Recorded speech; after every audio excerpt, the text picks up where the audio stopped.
Hey, how are you doing? Fine? Good, good, good. It's a bit fun for me as well, because normally when I'm in Tokyo, I'm here to DJ actually. That's my history, and that's how I relate to the city. And then you have a dance floor, people sweating. I don't know about you, but you can dance, you feel free to do anything.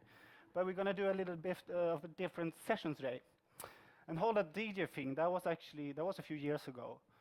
So that was before I joined the dark side. Yeah. It was before I became a sellout, really, to be honest. So I thought I'm going to go through music's history and the music usage in communication for the past 45,000 years in 4 minutes. Are you guys ready for that, or? Cool, cool, cool. Gonna start it now.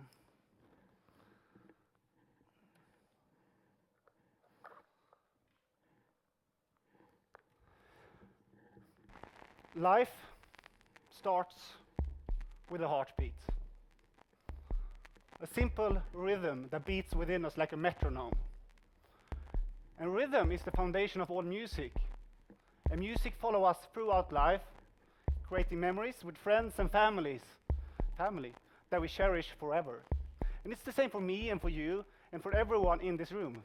But music history is also a story of human communication. Because throughout history, music has been used in virtually every form of human interaction between people. Whether it's this repetitive drumming of the bongo in order to collect the group around the fire, but also in the world of religion, where the church choirs sing in unison, as well as in the world of sports.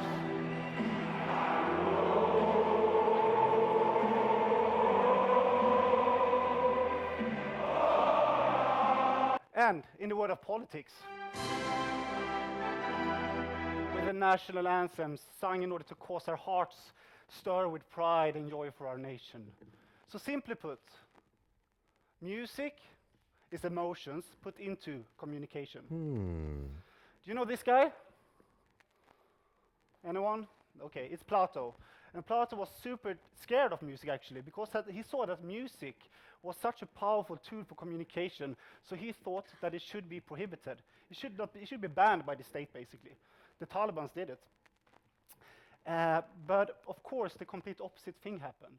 And many governments started using music as a propaganda tool. The various regime in Brazil between 1930s and the 1940s were actively sponsoring composers who produced music with nationalistic messages. Because what they saw was that music, in a much more effective way than, for example, TV or, no, sorry, not TV at that time, but for example, then printed books could reach out to the uneducated people in the rural areas. And in the US, around the same time as this, another type of propaganda started to emerge. And we call it the music.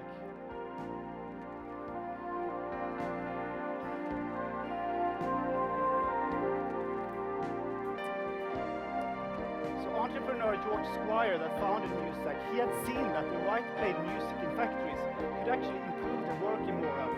And also, when you played it in shopping stores, people shopped more and stayed longer. And around the same time, they built a lot of skyscrapers in the US and had elevators there, So he started to install his system into the elevators, and hence the term elevator music. Moving on. Now we're in the radio. It's the 1930s, and radio is the key media for marketers at this time. But there was an advertising ban on radio. In order to circumvent that advertising ban, what the marketers did was that they planted the advertising into small songs, and the jingle was born. And suddenly everything from Pepsi Cola hits the spot to Halo shampoo, Halo. and even Hey, Jew Wrigley spearmint gum. can be sold with a simple jingle. I like to teach the world to sing. Always Coca-Cola. Yes, we're moving on, and TV is taking over as the key media for marketers. And what is happening now is that music's role instead becomes to enhance the flickering images on the screen. In 1981, in August, MTV is launched, and a new type of artist and celebrity culture emerged. And suddenly brands saw that connecting to an artist could really help them to build a cool image, but also to reach out, to people in a more trustworthy way. So I'm going to play you what I think still up until today is the best example of this collaboration. And it's between Michael Jackson and Pepsi Cola.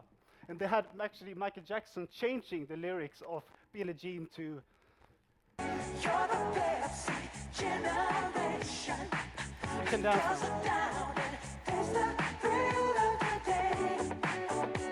And feel the Pepsi way.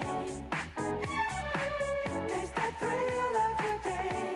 And feel the Pepsi way.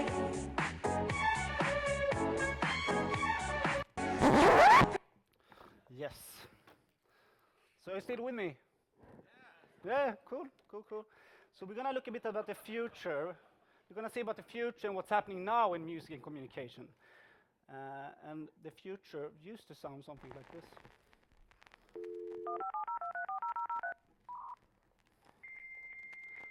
So the digital technology, it did not only bring us the modem, it's changed the music industry as we once knew it. What it did to music was that it liberated it from its format and made it accessible for everyone at any time. So the result of this is actually that people today listen to more music than ever before in history. But it's something else that is happening now as well. The same digital technology that changed the music industry is now changing marketing and advertising. What it does is that it gives the consumers the possibility to opt out on the advertising. In the US, they have the TiVo technique, where you basically, record your favorite TV series without the advertising.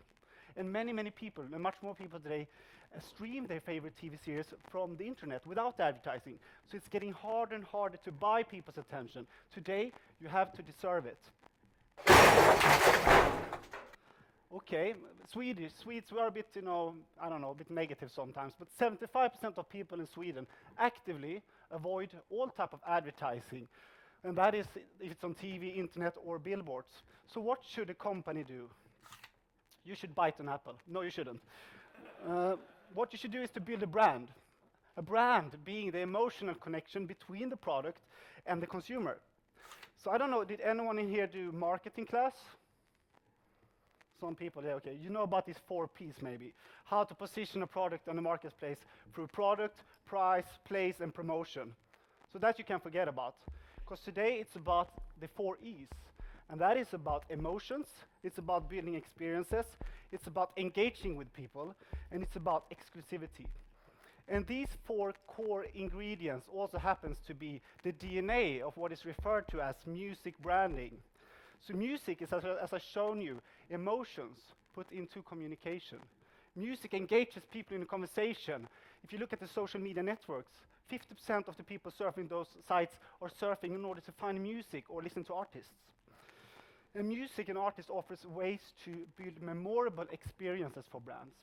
And last but not least, music can help a company to take a position, an exclusive position within the mind of the consumer. So we're going to have a little test here. It's like the $1 million question. I'm going to play you a sound, and then you're going to say which company it is. It could be Coca-Cola, it could be Sony, it could be Intel. Are you ready? Yeah. Fast. And the answer is? Yeah. Good one. So this is what's happening.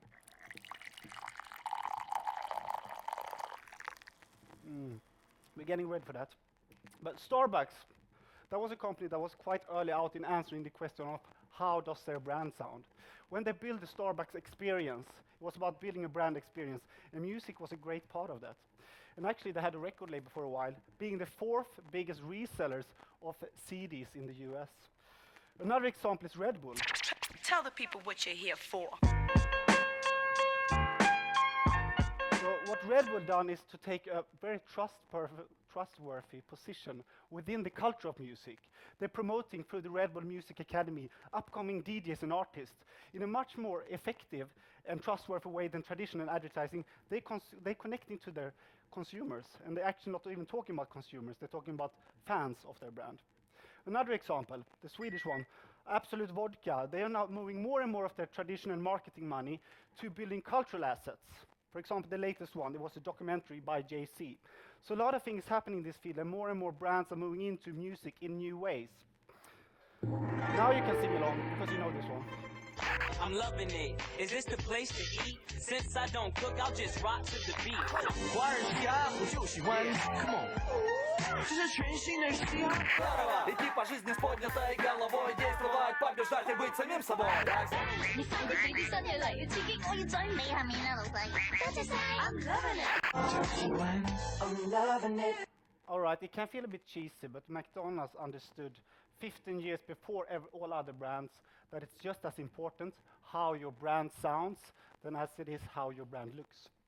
So what is this music branding? Well, basically music branding is companies going from an unconscious usage of music to being conscious about, okay, this is how our brand sounds, until establishing a more strategic platform within the culture of music, such as Red Bull.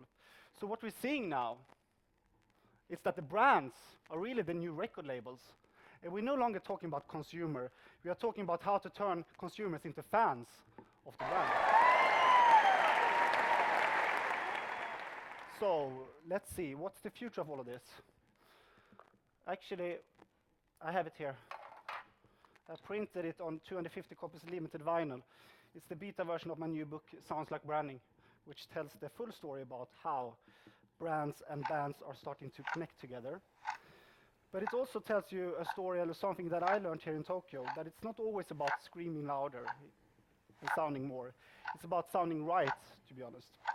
And something I learned here in a Zen Buddhist temple, actually, is to sometimes, there's a strong need to practice the meditation of absolute silence. Thank you.